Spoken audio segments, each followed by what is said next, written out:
हे ऊपर वाले, मैं कितना अभागा हूं।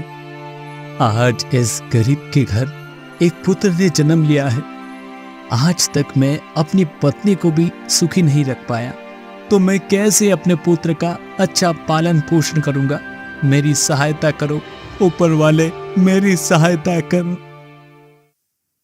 ललितपुर राज्य के छोटे से गांव रौनक में रहने वाला बिंदा एक गरीब आदमी था। उसे जो भी काम मिलता वो करता और जैसे तैसे अपना और अपनी पत्नी कौशल्या का पेट पालता। अपनी गरीबी से दोनों पति पत्नी बहुत ही दुखी थे। उसी गरीबी की दशा में उनके यहाँ एक संतान ने जन्म लिया। उन्होंने अपने पुत्र का नाम चंदा रखा। सुनो जी, पहले हम दो थे, तभी परिवार का गुजारा मुश्किल से हो पाता था। भगवान की दया से अब तो हम 3 हो गए हैं। इसीलिए मैंने एक बात सोची है। क्या बात सोची है तुमने कौशल्या? मैं क्या बोलती हूँ कि आज से खेत खलिहान में मैं भी मजदूरी करने जाया करूँगी। कौशल्या की बात सुन बिंदा दुखी हो उठा। कौशल्या, हमारी शादी को इतने साल हो चुके हैं और आज तक मैं तुम्हें कुछ भी सुख नहीं दे पाया। दुखी क्यों होते हो जी? दुख सुख तो जीवन में आते ही रहते हैं। और फिर हम एक गाड़ी के 2 पहिए हैं। दोनों को एक समान चलना चाहिए, तभी गृहस्थी की गाड़ी ठीक ढंग से चल पाती है। हाँ कौशल्या, कह तो तुम ठीक ही रही हो। कौशल्या, सब पूर्व जन्मों की पापों का फल है। 12 वर्ष में तो कूड़े के ढेर के भी दिन फिरते हैं। फिर हमने ऐसा कौन सा पाप किया है जो गरीबी हमसे चिपक कर ही रह गई है।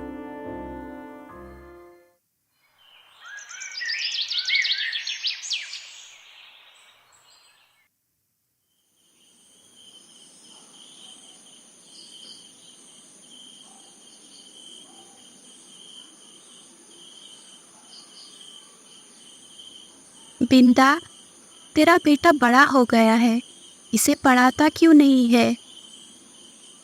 देवी सरस्वती, आप तो मेरी आर्थिक परिस्थितियों से भली भांति अवगत हैं। ऐसी कठिन परिस्थिति में मैं कैसे चंदा को पढ़ा सकता हूँ? कुछ भी हो बिंदा, चाहे तुम्हें अपना तन पेट काटना पड़े, पर चंदा को जरूर पढ़ाओ। उसे पढ़ाने से ही तुम्हारी गरीबी दूर हो सकेगी। तत्काल ही बिंदा की आंखें खुल गई और वो सोचने लगा, ये मैंने कैसा सपना देखा?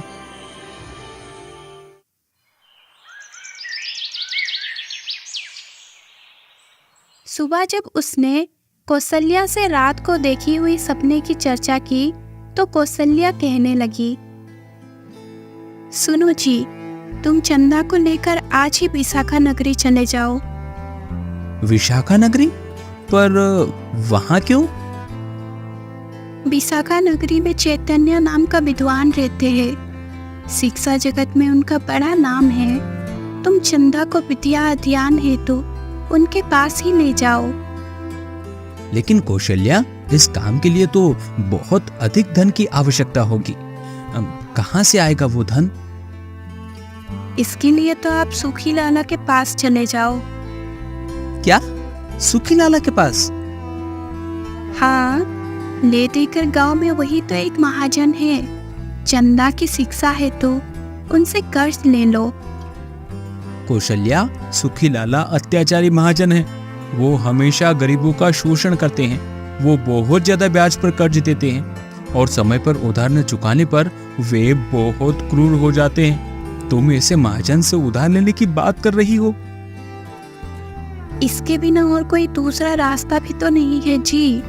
कुछ भी हो, जब साक्षात सरस्वती माँ ने चंदा को शिक्षा दिलवाने को कहा है तो हम अपने बेटे को शिक्षा अवश्य दिलवाएंगे। परंतु ऋण लेने के लिए हमारे पास गिरवी रखने के लिए है ही क्या? सुखीलाल बिना कोई वस्तु गिरवी रखे किसी को भी ऋण नहीं देते हैं। हाँ, तुम चिंता मत करो, इसका उपाय भी मैंने सोच लिया है जी। तुम अपनी झोपड़ी को उनके पास गिरवी रख आना। क्या कह रही हो तुम? सिर छिपाने का यही तो एक आसरा है। भगवान ना करे ये भी छिन गया तो क्या होगा। शुभ शुभ सोचो जी, भगवान जो करेगा ठीक ही करेगा।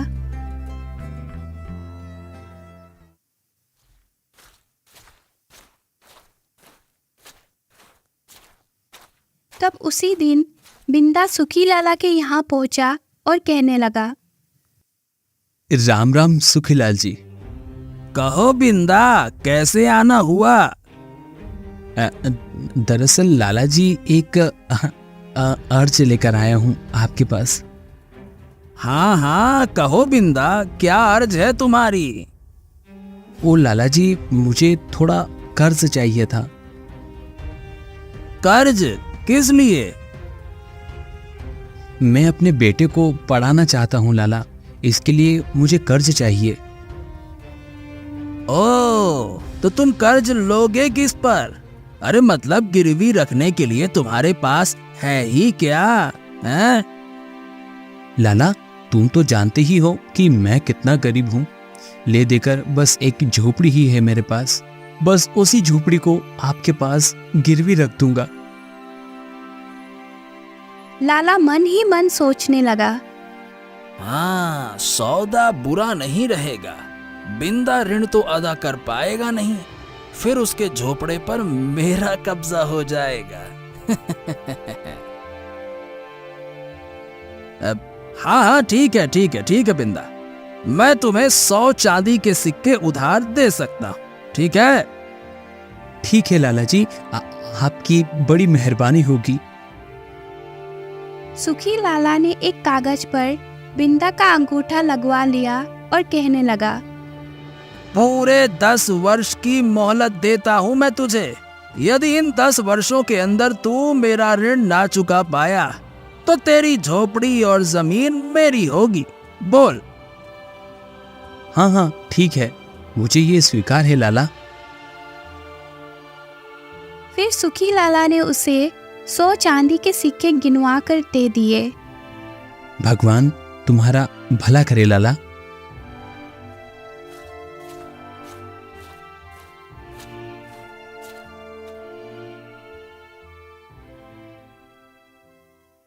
बिंदा अपने बेटे चंदा को साथ लेकर उसी दिन विशाखा नगरी की ओर चल पड़ा और सोचने लगा, भगवान मेरे बच्चे की रक्षा करना, इसे खूब विद्वान बनाना।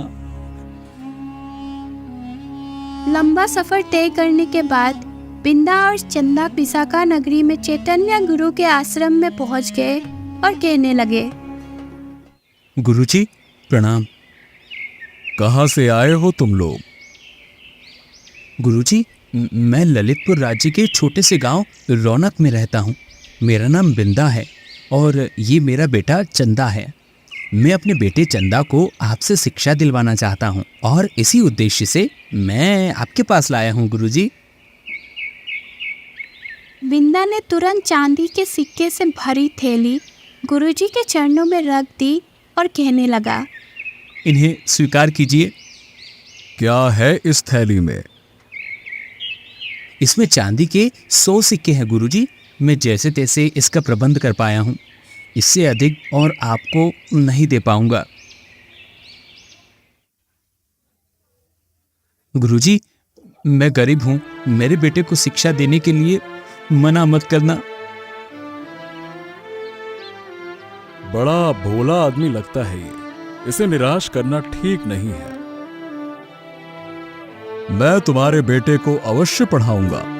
बिंदा, तुम्हारा पुत्र 10 वर्ष के लिए हमारे आश्रम में रहेगा, तभी उसकी शिक्षा पूर्ण हो पाएगी। बोलो। जी गुरुजी। बिंदा अपने बेटे चंदा को चैतन्य गुरु के गुरुकुल में छोड़ आया। बिंदा और कौशल्या का दिनचर्या पहले के ही भांति फिर चलने लगा।